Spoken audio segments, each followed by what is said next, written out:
अखिल भारत पान चाषी संघ सर्वभारतीय सम्मेलन आज पुरी ठारे अनुष्ठित हो जाइए। अश्विनी जेना दुर्योधन प्रधान को नहीं गठित सभापति मंडली सम्मेलन परिचालन करथिला बेले कृषक सभा जातीय सभापति राजन खीर सागर, पूर्वतन मंत्री ब्रजकिशोर त्रिपाठी, पश्चिम बंग पूर्वतन मंत्री श्री कुमार मुखर्जी, जातीय उपसभापति आशीष कानून को शशि भूषण स्वाई, क्षीरोद प्रसाद सिंहदेव प्रमुख जोगदे देशर 8 कोटी राज्य में पान उत्पादन होता बेले केंद्र सरकार कोटी कोटी टंकार राजस्व आय करुछंती। मात्र पान चाषी माने सम्मुखीन होउथबा समस्यार समाधान पाई सरकारी प्रोत्साहनर अभाव रही। पानपत्र को खूब कम जगह उत्पादन करी गोटे परिवार गुजराण मेंटाई पारुछि। पानपत्र पानी प्रस्तुत करागले लक्ष लक्ष पान चाषी उपकृत हो पारिबे। मात्र सरकार ए दिगरे गवेषणा करंतु बोली वक्ता माने दाबी करथिले। पानपत्र को जातीय पत्र घोषणा करिबा, बिना सुधरे पान चाषी को 50,000 टंका ऋण देबा, पानर सर्वनिम्न दर धार्य करिबा, पान उपर जीएसटी उठाई व्यवसायी मानक चाषी ठारू पान किनिबा पई उत्साहित करिबा, स्वतंत्र रेल व्यवस्था करने उपरे आलोचना करा जायतला। ए सब दाबी नहीं केंद्र और राज्य सरकार सहित आलोचना करा जिवो। एहा सहित पान चाषी आंदोलन को संगठित मध्य करा जिबा पई स्थिर होईछि। अभ्यर्थना कमिटी अध्यक्ष प्रदीप्त कुमार महंती स्वागत भाषण दे पुरी सहरर ऐतिहासिक भूमिका उपरे आलोकपात करथिले। पश्चिम बंग डॉक्टर कोएल पान पत्र उपरे गवेषणा करुथिबारु एहार औषधीय गुण और एथरु किपरि पानीय प्रस्तुत करा जाय पारिबो ताहा उपरे आलोचना करथिले। एही सम्मेलन 2 दिन धरि चलिबो। कारागिरी और कृषि उसी तरीके से एक मॉडर्न तरीके से हमको एक कृषि औद्योगिक सोसाइटी की तरफ हमको बढ़ना है। हमारे कई सारे नौजवान एग्रीकल्चर प्रोसेसिंग के बारे में जानकारी रखते हैं। Bio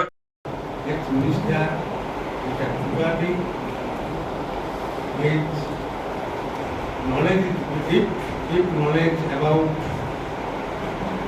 retail products. My India socio economic structure जो है इसीलिए के लिए deep knowledge, that is why we are rich.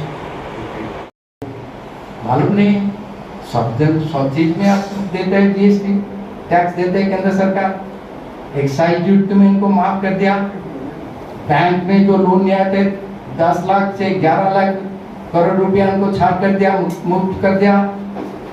2-3 साल में जो बजट होता है एक्साइज ड्यूटी 2 साल पहले पीछे साल में 1 लाख से 2 लाख।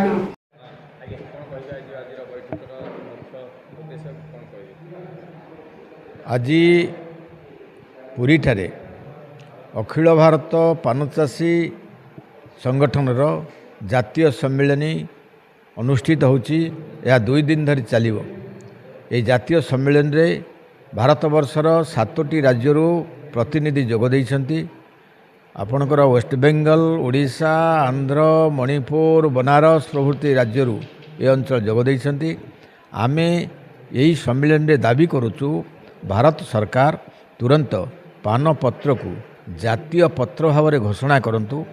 आमे दाबी करूचु जे भारत वर्ष रे पान चाषी माननकु इंश्योरेंस कवर करंतु। जेभली धानर इंश्योरेंस कवर कराइछि पानर इंश्योरेंस कवर करा जाऊ एवं पान चाषी मानकु बिना सुधरे 50,000 टंका ऋण दिया जाऊ एवं पान चाषी पान को मार्केटिंग करबा पई कि सर्वनिम्न बाजार दर सरकार घोषणा करंतु एवं ता सहित दैव दुर्विपाक प्राकृतिक विपर्यय पानर जो क्षति होची आमर जो पुराना रिलीफ कोड अच्छी या परिवर्तन करी सर्वनिम्न बरज पिछा 20,000 टंका लेखाएं दवापाई की क्षतिपूरण ये मध्य दाबी मैं करूँ।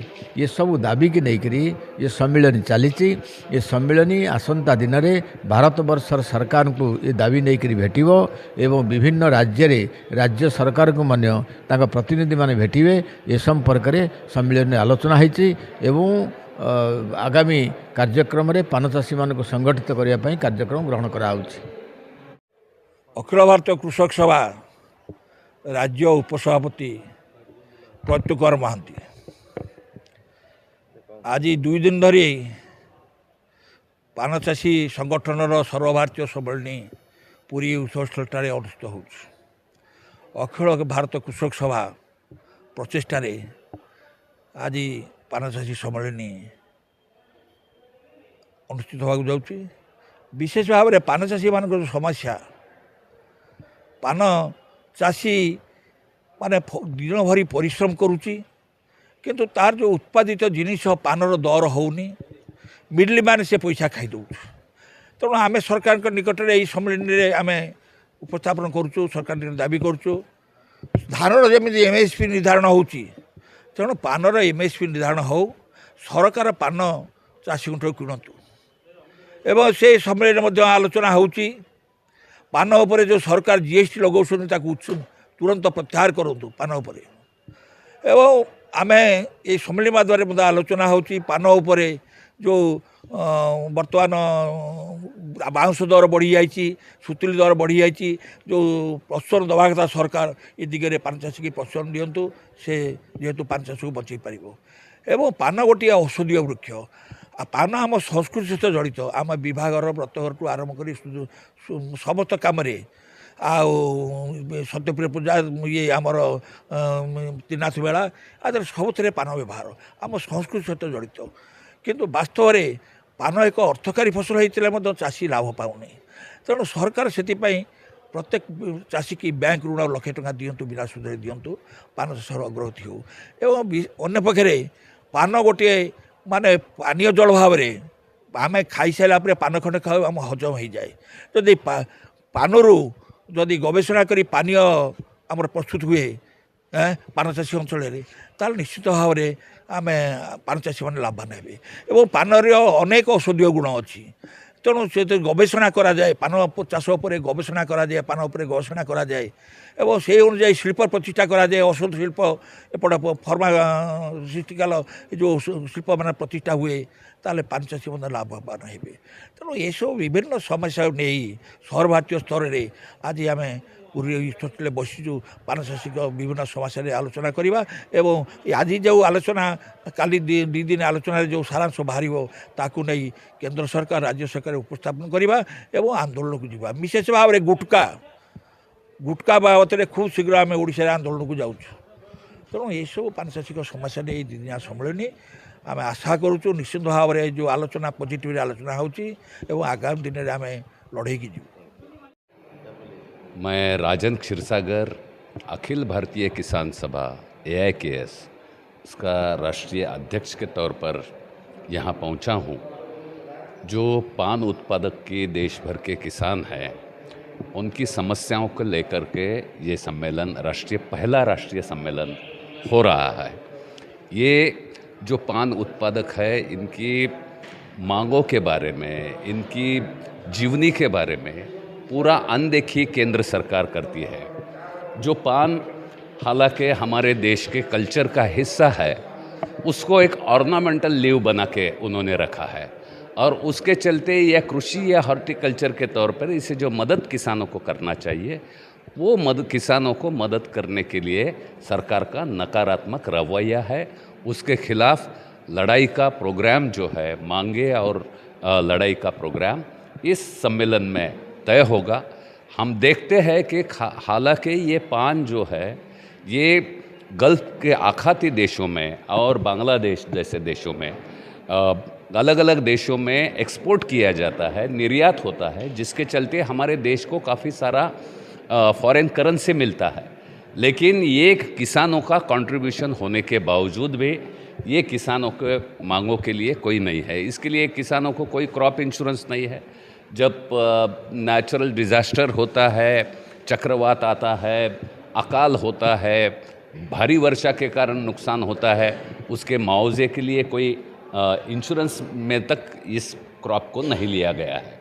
ना तो कोल्ड स्टोरेज का फैसिलिटी है, ना इसके ट्रांसपोर्टेशन का फैसिलिटी है और इसके लिए जो सरकारी योजना से जो मार्केट बढ़ाने के लिए जो एग्रीकल्चर प्रोड्यूस मार्केट कमिटीज़ का नेटवर्क है उसके अंदर एक स्पेशल मार्केट भी इसके लिए बनाना चाहिए।